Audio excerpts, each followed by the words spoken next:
Eu queria trazer de volta aqui a conversa para o Brasil para falar sobre essa questão do negacionismo. Hoje eu ouvi uma entrevista, né, de uma pessoa que entende sobre energia elétrica, falando sobre como o governo é também negacionista quando a gente trata desse tema, sobre essa crise de energia, né? Que o governo já deveria ter agido há muito tempo em relação a essa crise que a gente vai enfrentar. E chegamos a esse momento com o Bolsonaro pedindo para pagar ponto de luz e subir escada em vez de pegar elevador, que assim é negacionista isso também, tratar com essa leviandade uma crise dessa dimensão, né? Ontem ele admitiu pela primeira vez que as hidrelétricas podem parar. E negacionismo também, quando ele fala sobre essa questão do fuzil que você mencionou, né? Ele comentou, é idiota quem vem me falar que quer comprar feijão. Comprem fuzis. É negacionista também em relação à crise de fome que a gente vive aqui no Brasil, nessa situação de fome, o Brasil voltando ao mapa da fome, uma miséria extrema. Então, assim, é um governo negacionista em todas as áreas. Queria te ouvir sobre isso. Não tenho muito tempo, mas quero te ouvir. Primeiro, atenção sobre uma coisa que aconteceu ontem, que nessa linha do negacionismo que você está mencionando, que é muito significativa. Alguém já tinha ouvido alguma vez Jair Bolsonaro pronunciar a expressão "por favor"? Foi o que ele disse ontem. Por favor, apaguem um ponto de luz. Olha, Jair Bolsonaro pronunciar a expressão "por favor" significa que a crise é muito, mas muito mais grave do que a gente possa estar imaginando, ao ponto de fazer ele ser uma pessoa ponderada, gentil e racional ao fazer um apelo para a economia de energia. Preste atenção. Não é qualquer crise, qualquer deficiência que faz, pelo menos durante alguns segundos, Jair Bolsonaro tornar-se uma pessoa civilizada. Isso é o sinal da gravidade. Quanto às origens desse problema, elas são muito anteriores. Elas têm origem no esgotamento do ciclo da construção de hidrelétricas, que se esgotou política e ecologicamente no início e meados dos anos 80. É bom lembrar, por exemplo, que toda aquela crise que vocês se lembram que houve em relação à construção de Belo Monte, ela vinha lá do final do governo Figueiredo, quando a usina ainda se chamava Caracaraú. E o nome indígena foi trocado para diminuir as resistências que havia pelo deslocamento de populações originárias daquela região. Mas isso foi ali, com jeito, diminuindo a barragem que era uma barragem para represar uma grande quantidade de água, passou a ser o que tecnicamente a gente chama de barragem a fio d'água, que não tem grande armazenamento, mas funciona basicamente com ciclo de fluxo das águas do rio, produzindo mais na época das cheias e menos na época das secas, como é o caso agora. E quando surgiu a energia eólica, por razões políticas, a elite brasileira não deixou que isso fosse tratado com a prioridade que merecia. Você deve se recordar do episódio em que foi debochado pela mídia e pelos políticos, e até hoje como o Bolsonaro fez numa conversa dele com seus macaquinhos de auditório, a história do estocar vento. Pois nós estamos estocando vento em enorme quantidade. A produção eólica brasileira hoje corresponde aproximadamente a 16, 17% de toda a carga elétrica consumida no Brasil.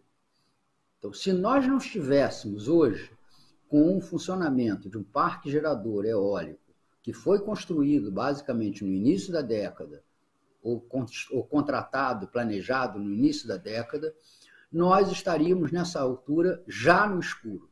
Nem o apelo presidencial de apagar um ponto de luz poderíamos atender, porque não haveria simplesmente luz a ser apagada. Então, há uma saída a médio prazo. O aproveitamento eólico, a capacidade de geração eólica no Brasil, mal foi arranhado.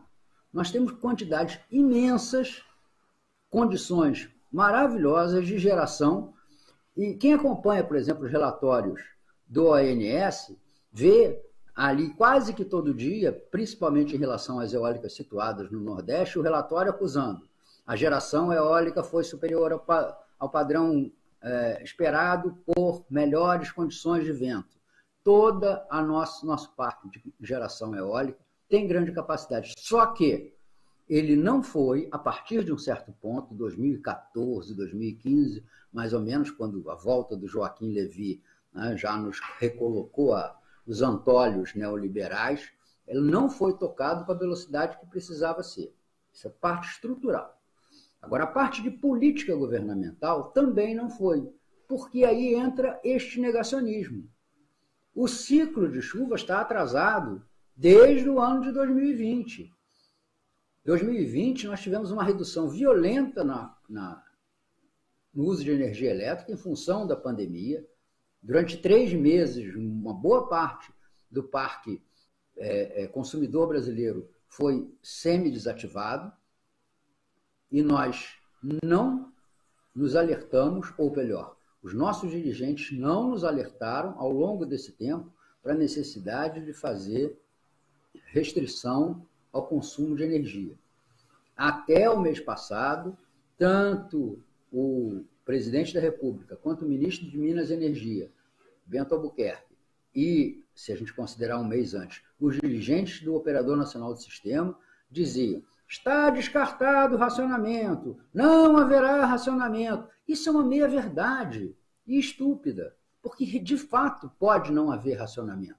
Nós podemos chegar a novembro no talo, com água pelo pescoço, ou melhor, sem água pelo dedão do pé.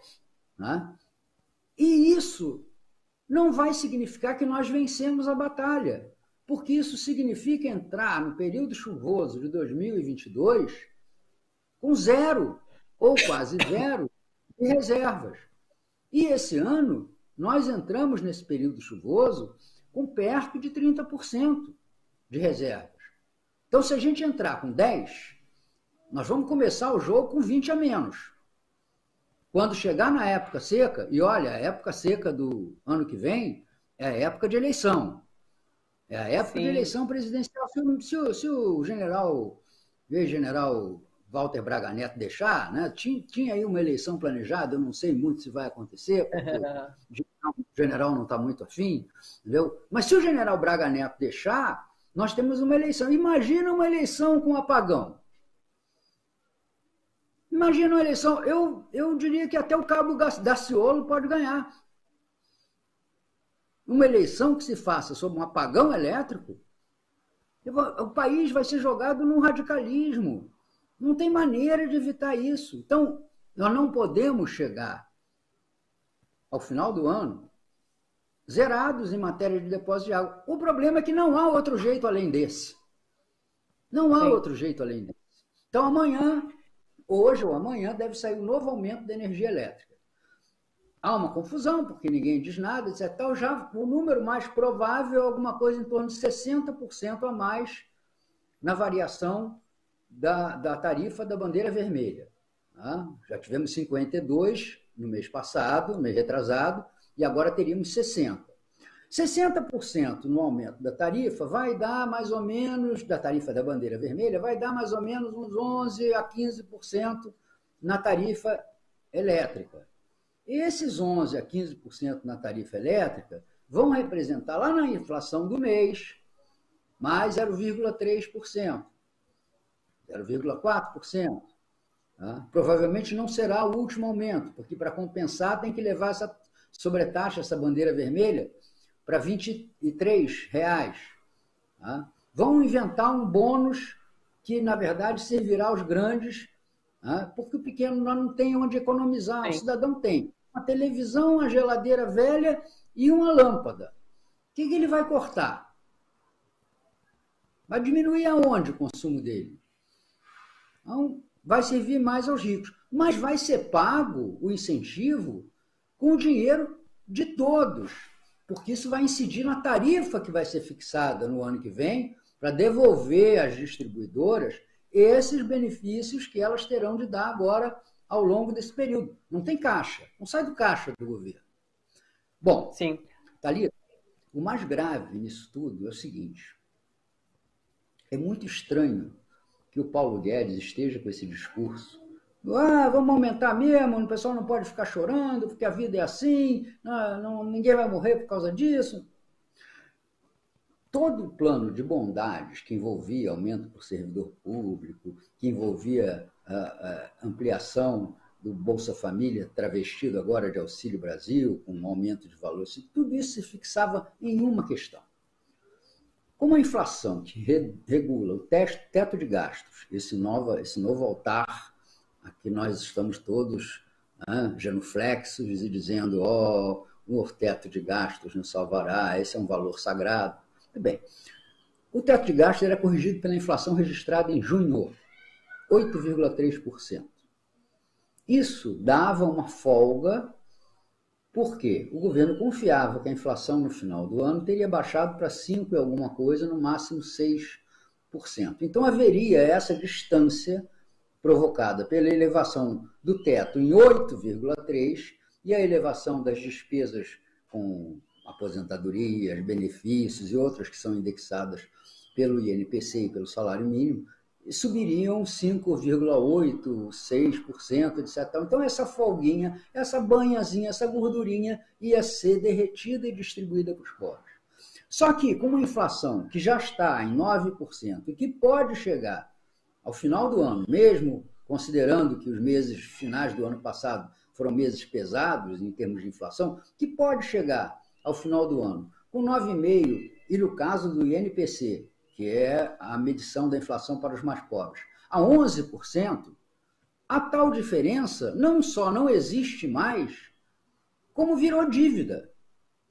Então não tem dinheiro dentro das regras do respeito ao teto, etc. e tal, não tem dinheiro para fazer as bondades, a não ser que, como se dizia antigamente, pode a guitarra. A guitarra era a máquina de fazer dinheiro, que é como se fez no auxílio emergencial. Não tinha dinheiro para pagar o auxílio emergencial. Criou-se dinheiro, endividou-se o governo para poder fazer esse pagamento. Então, e o mercado não tem a menor disposição, mas a menor disposição em aceitar que isso seja uma regra. Não vai poder ser possível ao Brasil sair dessa encrenca com essa política. Nós vamos ter que criar outras, porque o mercado cobra caro, e aí quando o mercado cobra caro, em instabilidade, em aumento da taxa de juros, em fuga de capitais, quando ele faz essa cobrança, o que acontece? Ele desorganiza a economia e os atores que não têm nada com isso, que não têm saldos fiscais para com o governo, eles passam a pagar em inflação, em desemprego, em recessão econômica, aquele acerto de contas do capital financeiro. Então, sim, eu acho que a perspectiva econômica do país é muito ruim. E não me recuso a admitir a hipótese de que Jair Bolsonaro esteja carregando o boi e a vaca para o brejo para chegar mais adiante e, como faz ele sempre, encontrar uma vítima para culpar. Ele hoje culpa os governadores com o ICMS. Eu não duvido que, se ele tiver uma alternativa viável, ele rifa sem a menor cerimônia o antigo, desativado, desacreditado posto Ipiranga, Paulo Guedes.